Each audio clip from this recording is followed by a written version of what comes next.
I don't know if this is going to be a YouTube video or not. I just had to turn on the camera to talk about, to vocalize some things. I've obviously been speaking with people in the family, with friends, with people online since it happened.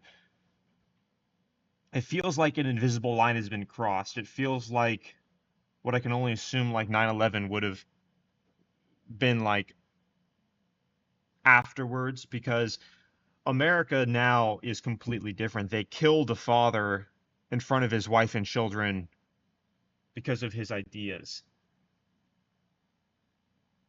In front of thousands of people, in front of his wife and kids, they killed a man, a father, a husband who did everything right in life. He followed Christ. He spoke out about his faith. He started a business from nothing. He was extremely successful. He had lots of friends. He was popular. He was respected. I respected him. He gave smaller people a chance. He was kind to people. He never spoke a bad word that I've heard anywhere in any of his videos, and that's what everyone says as well.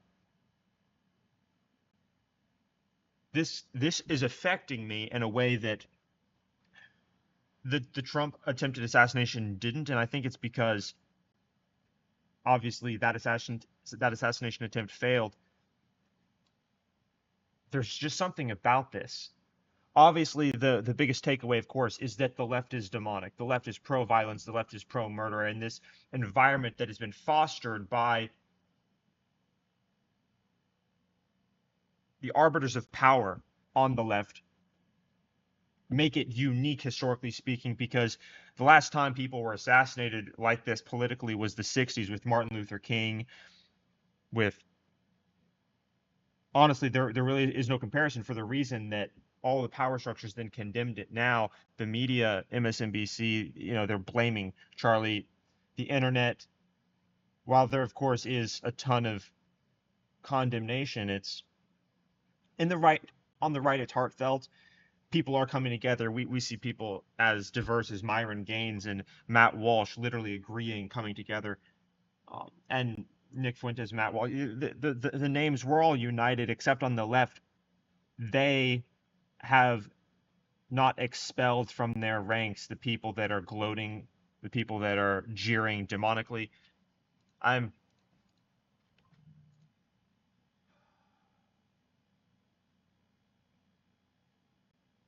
I'm wondering what America looks like, and I was tuning in.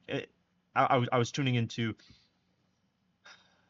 the Daily Wire to see what people were talking about, because in moments of insane crisis, you sort of, I guess, psychologically revert to old patterns, and I used to watch them anyway. Shapiro was saying even he doesn't know what this means for America. He said he was at a loss for words. If these people who believe violence is the way you respond to people who you disagree with are not expelled from society, then the republic cannot continue to exist and function. And also, I'm reminded in almost every single minute of this day about Jesus's quote, "We battle not with flesh and blood, but with forces of darkness, with demonicness." Because it's clear that Charlie was targeted because he was a Christian, because he spoke the truth, because he was unapologetic, because he brought people together with free speech, because he embodied and stood for every aspect that the demonic, communist, broken hive mind detests, from coherence to free speech to morality to logic to God to family. Everything that he stood for and taught, he was targeted by the opposite of that, because the people that are glad about it, if you look at the people that are glad about what happened online, they are the most depraved, insane, freakishly demented, unhinged people that are all on the left, all of them, 100%. And it's because communism inevitably turns towards I was telling my dad this today. I was explaining how this is actually a repeating of history because communism is always violent, but it's not that it becomes violent, it is intrinsically violent because it's so incompatible with reality that the only way to convince people, the only way to solidify your movement in a cult that denies reality is to commit violence, is to scare people, is to commit terrorism. And of course, we see that's what the left is doing, from trying to murder people and then cheering about it, from the CEO to Charlie Kirk to the president. And there's many other examples, but the environments that are fomented and fostered from people's Discord channels to Reddit to everywhere inside leftist echo chambers. They talk about political violence all the time. And everyone knows this who is even a little bit aware of what goes on in these communities. It's heinous. It's inhuman. It's demonic. And again, I'm reminded of what Christ said. It is a battle against darkness. And I was going on a walk today thinking the same thing, thinking about how there are people right now who are saying the most unimaginable stuff.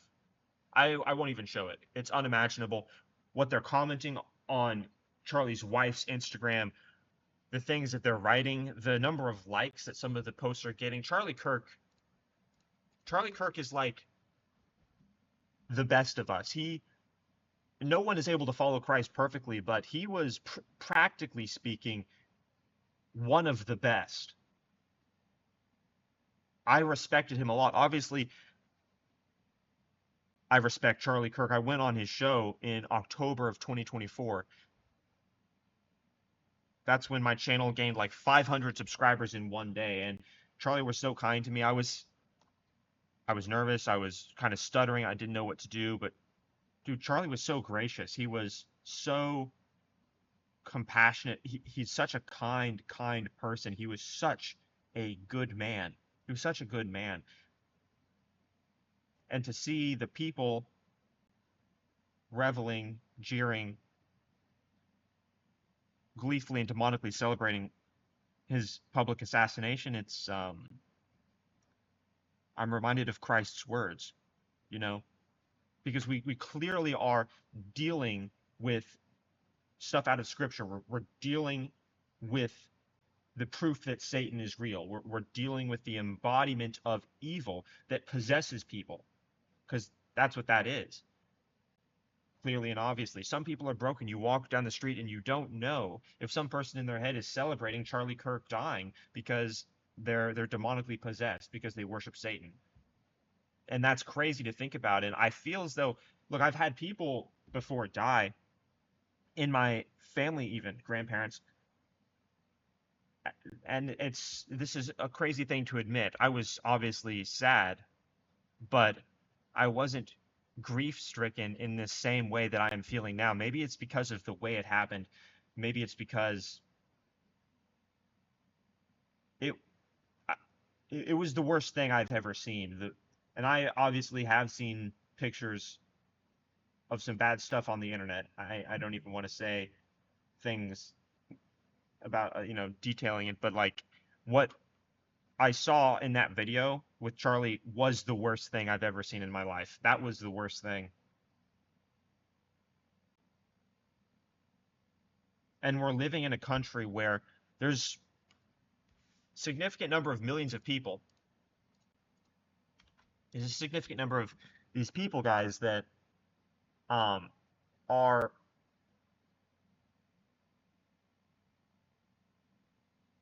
so demonically possessed that they believe anyone who disagrees with them should be killed. That believe that violence is how you respond, and they're the worst kind of people. They're the most evil kind of people, and this can't stand. It can't continue. We're at a breaking point. Something has to be done. We have to save Western civilization from the most immoral, broken, heinous people alive. And what's happened now is something's shifted where we can all notice that they're insane, that they're fucking crazy, evil, wretched. If any person, I think if any person now for the next 50 years, for the rest of my lifetime for sure, is afraid to speak out against the left, we know that they're also evil. We know that they are actively choosing to participate in a cult which is demonic and satanic. I just had to turn on the camera. I could probably talk about this more.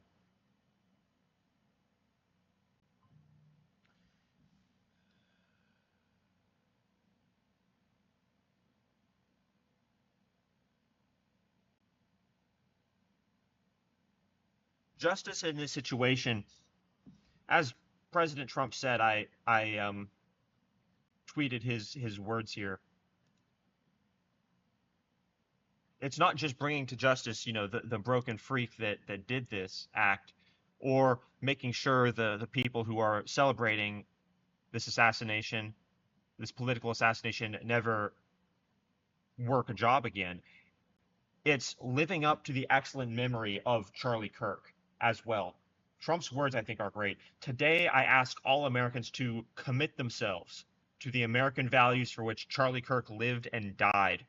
The values of free speech, citizenship, the rule of law, and the patriotic devotion to God. Charlie was the best of America, and the monster who attacked him was attacking our whole country. There are people in America that don't belong here, and not because they're illegal aliens, but because they stand against life. They stand against human thriving and prospering and civilization. They stand against God. They stand against morals. They stand against reason. They stand against logic. And for centuries, we have battled these people. We've held them back from Sparta, Rome, Athens. Men have sacrificed everything to hold back the wall of darkness. And right now, that wall of darkness is encroaching, and we have to push it back, because if America falls, then we're living in biblical prophecy where then the one world government will come, revelations will come, and it's the end. And I don't know about you guys, but I want to be able to raise children. I don't want America to fall. I don't want America to fall in the next several hundred years at least. And I'm being completely serious here, because that's what's going to happen if we cannot expel this element from society that believes you can commit violence against people, that believes they're superior, so morally superior that they can commit murder. That's a demonic idea, clearly, believing that you're so much better than someone else that you can commit murder on them, and that you're still a good person, and that they're so much less than you that you're still a good person after committing murder.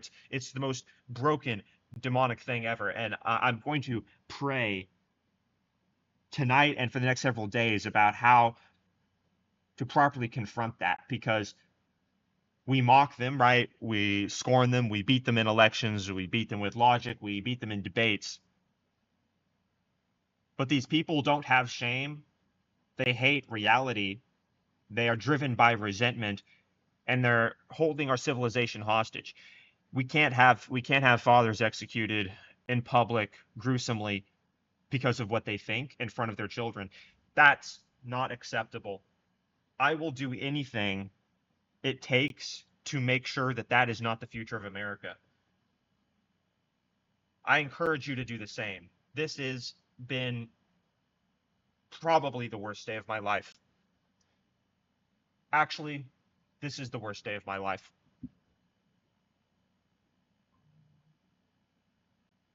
America will never be the same, but that doesn't mean it has to end. Charlie wouldn't want it to end. I hope you understand what I'm saying, and if you do, leave a comment. I guess I'll make this a video.